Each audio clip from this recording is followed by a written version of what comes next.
show more of our scars as much as we show our wins. As heads of departments, team leads, and leaders of industries, I think we do a great disservice to the folks coming behind when we don't give them a realistic perspective of what it really takes to succeed in our said industries. And I get it. This is social media, where we come with polished versions of ourselves, where we're only posting our wins and all the very well-curated sides of ourselves and our accomplishments.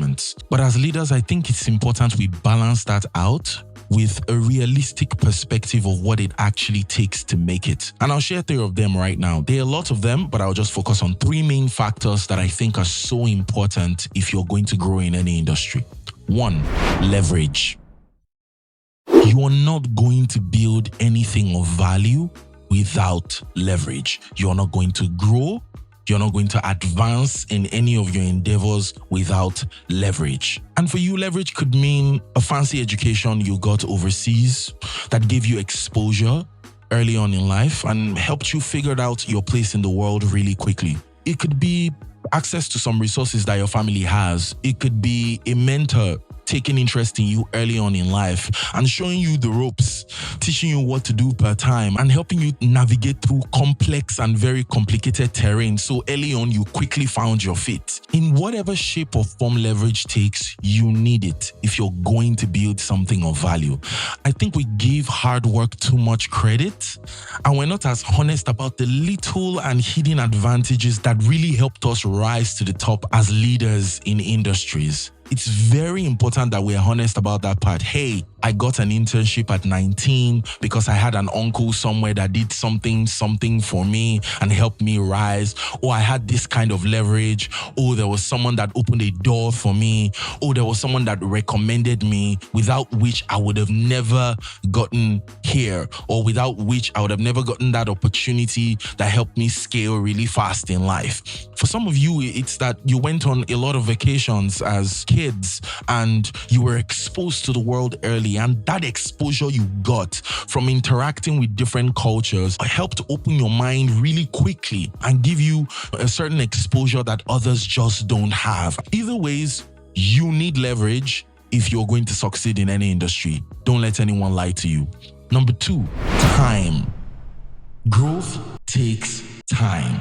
This thing takes time. In my experience, it takes about a decade, about 10 years, for you to really rise to a point where you're earning what you want to earn and you're getting the kind of satisfaction from your job and from your vocation or from your role. You know, it does take a bit of time. You're not just going to stumble on this. This is not just going to happen overnight. Again, I get it. This is the social media era where there are some cases of people who blow up overnight, so to speak, right? But that isn't the case for majority of people.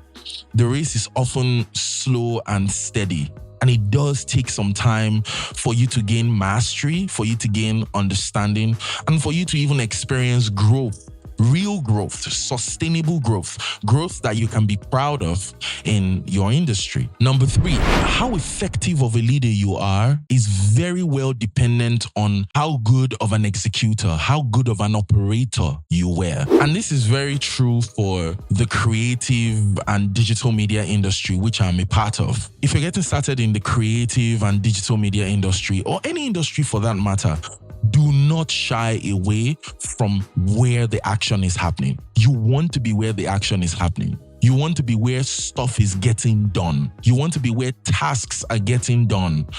Difficult tasks with tight deadlines, because what you will then build is an uncanny capacity for execution. And that also comes with a lot of confidence. That also comes with a lot of capacity. It puts you in a position where at leadership, you're able to make good calls because you've actually done the work.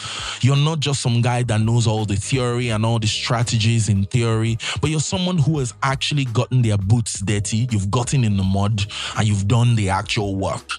And that makes you a better leader because you can make better judgment calls because you've actually done the work. You actually know what execution entails. And so, if you're a leader, this is a new week for you to extend a more pragmatic and realistic arm of guidance to the folks coming behind you. And if you're just getting started in an industry, junior level, mid level, this is another week to apply some of all these tips to slowly begin to make you into the kind of leader you want to be, to slowly begin to get you to that level, that pinnacle of success that you want to attain in your industry.